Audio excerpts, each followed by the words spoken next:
সংক্ষিপ্ত সময়ে আমরা আজকের আলোচনা করব আশুরা। আশুরা বলতে আমরা কি বুঝি? আশুরা বলতে আমরা বুঝি মুহররমুল হারমের 10ম তারিখ। কয় তারিখ?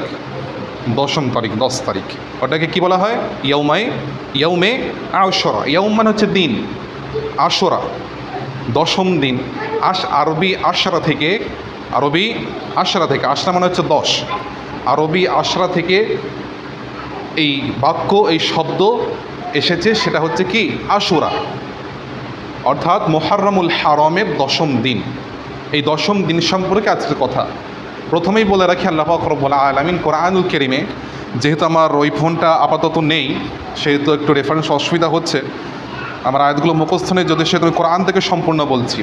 আল্লাহ পাক সূরা তাওবা পারা নম্বর 10 আয়াত নম্বর 36-এ আল্লাহ পাক রব্বুল আলামিন নাজিরা কোরআনের একদম বাম পৃষ্ঠার নিচের দিকে শেষ লাইনে আল্লাহ পাক শুরু করছেন। এখান থেকে মানুষের যদি এটা তৈরি, আল্লাহ পাক কোরআনুল কারীমে বলছেন, ইন্না ইদ্দাতাশ শুহুদি ইনদাল্লাহি 12 শাহরান ফি কিতাবিল্লাহ। নিশ্চয়ই আসমান ও জমিনে সৃষ্টিকারী আল্লাহ পাক রব্বুল আলামিন, আসমান ও জমিনের সৃষ্টিকারী, প্রথম থেকেই আল্লাহ পাকের কিতাবে লাউহ মাহফুজে মাসগুলোর সংখ্যা হলো 12টি। কয়টি? 12টি। ইসলামে কয়টা মাস? আগেও বলেছি 12টা মাস। তারপর আল্লাহ পাক বলছেন, ইয়াউমা খালাকাস সামাওয়াতি ওয়াল আরদা মিনহা আরবাআতুন হুরুম ذلك الدين القيم فلا تظلموا فيهن أنفسكم وقاتلوا المشركين كافة كما يقاتلونكم كافة واعلموا أن الله مع المتقين। তার মধ্যে 4টি মাস আল্লাহ পাকের কাছে প্রিয়, শ্রেষ্ঠ। কয়টি মাস? 4টি মাস। কি বলেছিলাম? ইসলামে 12টা মাস, তার মধ্যে অন্যতম আল্লাহর কাছে 4টি পছন্দের, তার মধ্যে অন্যতম হচ্ছে মুহররমুল হারম। আমরা এই মুহূর্তে পদার্পণ করেছি 1446 হিজরি। কয় হিজরি?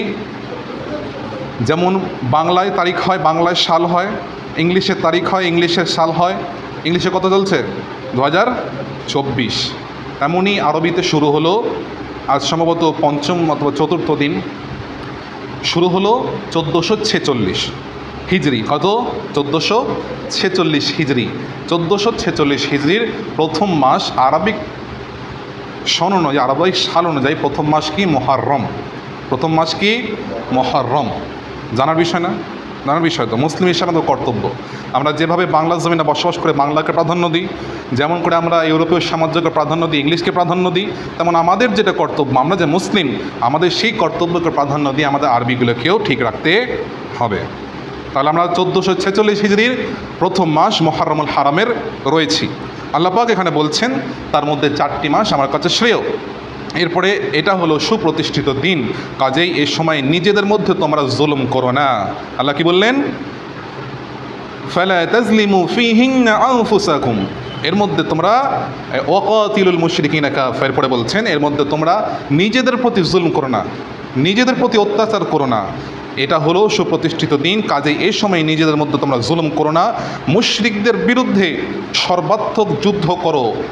আল্লাহ বলছেন, ওয়াকাতিলুল মুশরিকিনা কাফাতান কামা ইউকাতিলুনাকুম কাফা ওয়া'লামু আন্নাল্লাহা মা'আল মুত্তাকিন। আল্লাহ পাক এখানে বলছেন যেমনভাবে তারা তোমাদের বিরুদ্ধে সর্বাত্মকভাবে যুদ্ধ করে, জেনে রেখো আল্লাহ অবশ্যই মুত্তাকিদের সঙ্গে আছেন। কাদের সঙ্গে আছেন? মুত্তাকিদের সঙ্গে। তাহলে এখানে আমরা কি পেলাম? এখানে আল্লাহ পাক বললেন, আমি তোমাদেরকে কোরআনুল কারীম সৃষ্টি হওয়ার, জমিন আসমান সৃষ্টি হওয়ার পূর্বেই তখনই লৌহে মাহফুজে কোরআনে জানিয়ে দিয়েছি আমার দিন অনুযায়ী, আমার শরিয়া অনুযায়ী, আমার বিধান মতে 12টা মাস, তার মধ্যে আমার কাছে শ্রেষ্ঠ 4টে, এবং তোমরা এটাকেই সুপ্রতিষ্ঠিত দিন, সুপ্রতিষ্ঠিত আমার সমস্ত কিছু মেনে নাও, এবং তোমরা কাফেরদের বিরুদ্ধে, কাফেরদের সাথে নিজেদের সাথে একে অপরে জুলুম করো না, অত্যাচার করো না, যেমন করে কাফেরেরা তোমাদের সাথে অত্যাচার করে। নিশ্চয় আল্লাহ মুত্তাকিদের সাথে আছেন।